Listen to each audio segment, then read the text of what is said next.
yang bukan ahlinya berbicara tentang ibadah.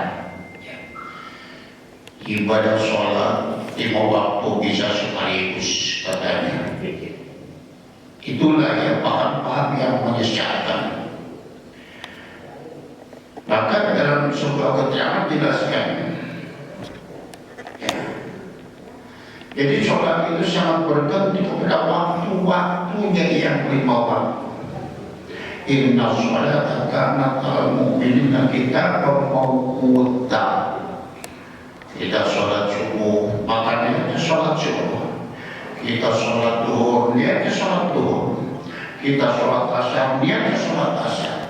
Kita sholat maghrib, niatnya sholat maghrib. Kita sholat isya, juga niatnya sholat isya. Maka itulah yang senantiasa niat itu dalam tempatnya di dalam hati. Ya.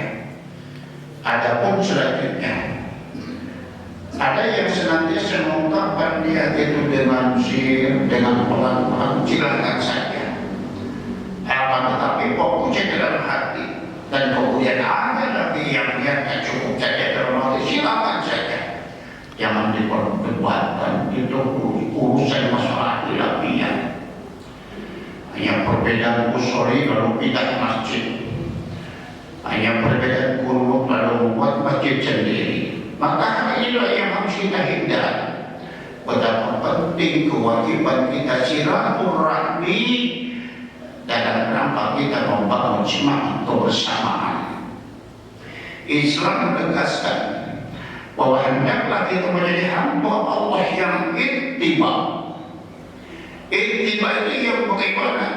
Ketika kita melaksanakan amaliyah, kita tahu tentang dalilnya, kita tahu tentang Al-Quran, kita tahu tentang hadis sebagai landasan kita ibadah.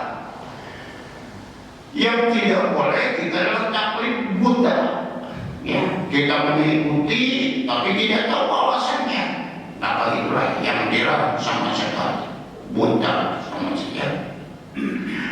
Nah, hadirin karena subuh yang berbahagia, maka dalam hadis diucapkan malu bintiha, setiap pekerjaan sangat bergantung kepada niatnya. Wa inna ma'likul imri'in mengawal. Maka hendaklah setiap hamba Allah sebelum melangkah pada pekerjaan dia di dalam hati. Hal ini dalam sebuah hadis terungkap ketika sebelum terbukanya Futuh Makkah. Pemangkana hijrah Allah wa Rasulih. Barang siapa yang hijrahnya karena Allah dan Rasul, itu terjadi. Dari Mekah ke Madinah melaksanakan berbagai macam niat dan bernama itu. Ya. Kalau kita hijrah karena Allah dan Rasulnya, maka sudah tentu pahala Allah memberikan dalam benak hati kita sungguh dalam hidupnya. Itu Rasulullah sampaikan kepada umatnya saat ini. Akan tetapi pemangkana hijrah itu jadi sibuha atau imratan yakuha pahijratuhu la pahajarani. Sudah tentu pada saat itu ada hamba Allah, ada umat Rasul yang berhijrah itu karena ingin harta dan kekayaan, karena ingin usaha di sana di tempat yang baru, karena ingin wanita yang menikahinya. Maka lalu bagaimana? Maka disitulah Allah berikan sesuai dengan apa yang dia lakukan. Akan tetapi Allah tidak memberikan ridho dan ikhlasnya itulah. Maka semata-mata kita jadi ridho Allah karena ridho Allah, wa Rasulih karena ridho dan Rasulnya. Ya, pada saat itu terjadi berbagai macam dalam berdampingan dan aman-amannya, maka turun hadis. Dalam ibadah pun yang sangatnya sewaktu umiru inna liya'budullah mukhlishina lahuddin. Tidak semata-mata kami perintahkan Muhammad berikan untuk beribadah dengan ikhlas. Di mana tempatnya ikhlas itu? Dalam hati. Itu yang ikhlas. Bagaimana ikhlas itu? Memurnikan hati kita bahwasanya segalanya tidak pernah Allah semata. Ya. Situ dalam ayat disebutkan, wa ma umiru illa liya'budullaha mukhlisina lahu ad-din hunafa wa yuqimus shalah wa yutuz zakah. Wa dzalika dinul qayyimah. Ketika kita sholat, maka sudah tentu kita laksanakan dengan ikhlas.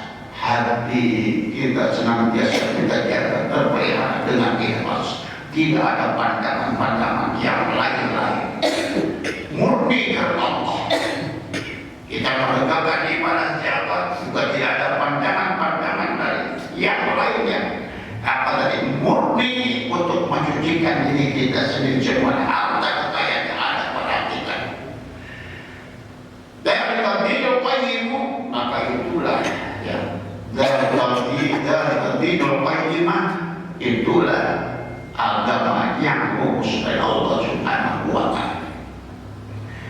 Maka selanjutnya, bagaimana apa yang telah memelihara dia dalam hati di sinilah ya. Kita bukan memandang lagi Allah luhum hafalan ma'uha walakin yanalu taqwa. Kadang-kadang kita berjuang dengan darah dan dagingnya, dengan keringat yang begitu dahsyat kita keluarkan ya. Lalu bagaimana memandang Allah? Bukan darah, bukan daging, bukan keringat, bukan segala macam harta yang ada, karena semata-mata ada sesuatu di balik itu. Bagaimana pandangan Allah? La yanalu walakin yanalu taqwa. Karena takwa tadi itu. Lalu bagaimana takwa itu? Semata-mata imtihan Allah pilih, tidak mendapat. Takwa itu adalah semata-mata melaksanakan apa yang diperintahkan Allah Subhanahu wa Ta'ala dan meninggalkan apa yang telah dilarangnya. Jadi sedang apa yang kita lakukan, maka sudah tentu di hati takwa, taqarrub, takwa itu taqarrub, kemudian tawadu kepada Allah, qanaah, kita bersyukur kepada Allah, ya, wajib terpelihara ucapan, perbuatan dan tindakannya, ya, yakin, maka yakin kita kepada Allah. Kalau sudah demikian, maka sudah tentu terjaga hati kita. Hati kita menjadi orang yang jujur, maka disitulah semua amalia melahirkan perilaku kebaikan yang lebih baik. Ya. Wa kunu ma'as-shadiqin, maka sudah tentu Allah itu bersama orang yang benar. Orang yang beriman selalu diuji oleh Allah Subhanahu wa Ta'ala. Ya. Selalu diuji ya. Wa nabluwannakum bisyarri wal ju'i wal 'adzi wal amwal wal anfusi thamarat. Allah uji dan kehidupan jalan dunia ini ya. Allah uji dengan harta, Allah uji dengan jiwa, Allah uji dengan nyawa. Akan bagaimana? Binalah hati kita dengan penuh kesabaran itu. Kemudian selanjutnya adalah kita senantiasa memelihara. Bagaimana? Jadilah kita hamba yang muraqabah. Yang muraqabah itu yang bagaimana? Yang senantiasa bahwa segala sesuatu kita amalnya Allah melihat kita, Allah mengawasi kita. Kalau sudah demikian, benar-benar bahwa imannya itu telah melekat dalam hati diri, sehingga kemanapun dia pergi, dimanapun dia berada, selalu taqarrub dekat dengan Allah, Allah, Allah, Allah. Itulah la yanfa alaihi syai'un fil ardi wala fis sama. Maka apa yang kita dermakan ya, baik dalam keadaan terang-terangan, dalam keadaan sembunyi, Allah itu maha mengetahui ya. Lebih-lebih saat ini era globalisasi ya, apa yang terjadi di negara barat, yang melihat ya, beli HP, beli media segala macam ya. Dan bagaimana tentang hal itu? Kadang-kadang kita berbuat kebaikan, kemudian kita fotokan apa yang terjadi. Ada juga kita berbuat kebaikan lalu kita sembunyikan. Nah, kita apa yang Allah perlihatkan, apa yang senantiasa umat hamba Allah perlihatkan kalau dia lakukan perbuatannya, ataupun yang senantiasa hamba Allah sembunyikan. Allah itu mengetahui apa yang ada dalam hati. Siapa orang yang ikhlas, siapa orang yang tidak ikhlas. Maka hendaklah kita memelihara tentang hati kita yang ada dalam benak kita. Itu ya. Ketika kita sholat, maka sudah tentu hati kita sedang berdialog dengan Allah. Ya, ada pendapat yang udahlah sholatnya sekaligus ya 17 sholat. Ada itu teman saya dulu ya, itu adalah sesat. Nah, orang dia orang pintar, orang cerdas, orang pandai, tapi karena terbawa arus, maka itulah yang terjadi.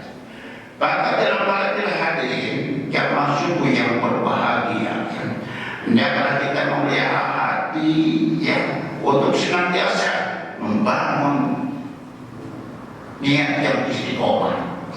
Zaman dulu, zaman Belanda, di depan bioskop, di sebelah kiri ada keuangannya, di sebelah kanan penjara, di depan dalam masjid itu tak tepi di zaman dulu, zaman Belanda. Maka disinilah hamba Allah itu sangat diuji. Apakah ia ketika sudah niat ingin mendekatkan ibadah sholat, apakah ia pergi ke masjid, atau niatnya tidak istiqomah, yang masuk ke bioskop. Ya, nah itu makanya menjaga niat, ya, menjaga hati kita agar niat kita istiqomah. Jadi kemanapun kita menegakkan ibadah apa yang kita berderma, niat hati kita ikhlas, murnikan kita kepada Allah Subhanahu. Kita ibadah senantiasa murnikan kita. Nah, mengapa saya sampaikan? Kadang-kadang niat kita itu selalu galau, ya itu. Kadang-kadang kita nambah hidup ini, ya. Nah itu, memelihara hati, jadilah kita orang yang ayat ilmu Nabi di salah satu kata bahwa kita alama, wa ida tidak ada 3 kelemahan orang yang senantiasa. Kadang-kadang iman kita lemah apabila yang berkata selalu bohong. Berarti hatinya ia kalau tidak mampu menjaga hati. Yang kedua, apabila ia diberi amanah, ia kadang-kadang khianat. Nah, kemudian yang ketiga, apabila ia berjanji, ia khianat. Ya, tidak pernah ditepati. Maka itulah bagi orang yang mampu menjaga hati, maka sudah tentu akan terpelihara. Ucapannya tidak pernah bohong, janjinya tidak pernah pasalian. Nah, kemudian selalu diberi amanah, tidak pernah khianat. Maka itulah ya, orang yang beriman itulah diuji. Kemudian selanjutnya Allah perintahkan, ya alladzina amanu tubu ilallah taubatan nasuha. Ya, itu. Maka bagi orang yang beriman dapat selalu taubat. Taubat itu bukan hanya diperintahkan kepada orang yang tidak beriman. Yang beriman pun juga harus taubat. Taubat dan nasuha, benar-benar bertaubat. Itu Allah jelaskan dalam Al-Quran. Ya, dikira orang yang tidak beriman saja, ya, itu diperintahkan untuk bertaubat. Ya. Orang yang beriman pun harus bertaubat. Kadang-kadang iman kita lemah, kadang-kadang iman kita tetap saja begitu, kadang-kadang iman kita bertambah. Itulah tergantung kepada situasi dan kondisi. Kadang-kadang hati galau, ya, dapur tengah bola yang masjid. Nah, kemudian ibadah kadang-kadang kita istilahnya berkurang. Kenapa? Karena ada lagi. Jadi kau keluar, udah yang berdekung dengan doa. Nah itu kan.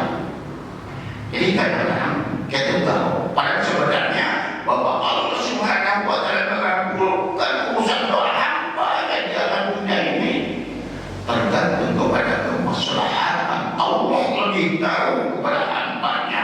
Nah itulah ya. Nah makanya dalam hal inilah kita sama-sama membangun hati yang istiqomah, membangun niat yang senantiasa yang istiqomah. Hal itu adalah merupakan kewajiban kita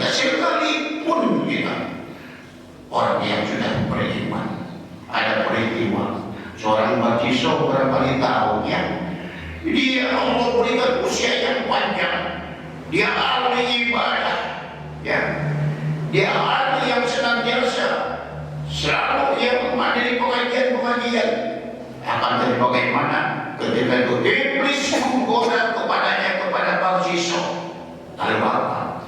Ternyata yang terjerumus digoda oleh iblis, disediakan seorang wanita, terjadilah perzinahan. Lalu bagaimana? Dia diminta pertanggungjawaban, kemudian dia mati dalam keadaan kafir. Itu juga Barjisho seorang ahli ibadah. Maka itulah ujian-ujian itu. Maka Allah perintahkan bahwa taubat itu tidak hanya diperintahkan kepada orang yang berdosa, akan tetapi kepada orang yang beriman pun juga diwajibkan untuk bertobat, karena iman kita kadang-kadang lemah, iman kita kadang-kadang bertambah, iman kita kadang-kadang tetap. Maka kuncinya bagaimana? Ya. Ketika kita berbuat maksiat, berhentilah maksiat, lalu penuh dengan penyesalan. Yang ketiga, senantiasa tidak mengulangi lagi perbuatan maksiat. Itu adalah taubatan nasuha. Maka dalam kehidupan kita, jadilah teman-teman kita yang terbaik. Kita berkumpul dengan para ustaz, kita berkumpul dengan orang-orang yang terbaik. Maka itulah akan menyelamatkan kita. Kalau kita bergaul dengan sembarangan orang, ya, maka sudah tentu hal inilah kadang-kadang kita tergoda dengan lingkungan yang tidak menyenangkan. Maka oleh karena itulah kita bangun hati kita bangun niat kita agar senantiasa iman kita tetap istiqomah. Kita mampu melihara hati yang sakinah. Hal itu yang kita harapkan bersama. Mudah-mudahan ibadah kita senantiasa selalu ada dalam ridha Allah Subhanahu wa ta'ala. Amin ya rabbal alamin. Alhamdulillahirabbil alamin. Hamdan syakirin, hamdan na'imin, hamdan yu'affi ni'amahu wa yu'affi majidah. Ya rabbana lakal kama yanbaghi li wajhil karim wa ya Allah ya Rabbana iman kami ya Allah. Jadikanlah hidup kami yang senantiasa memiliki derajat muttaqin, yang senantiasa mampu menegakkan apa yang telah diperintahkan Allah Subhanahu wa ta'ala dan meninggalkan apa yang telah dilarangnya. Allahumma rabbana taqabbal minna innaka antas samiul alim wa tub alaina innaka antat tawwabur rahim. Walhamdulillahi rabbil alamin. Wassalamualaikum warahmatullahi wabarakatuh.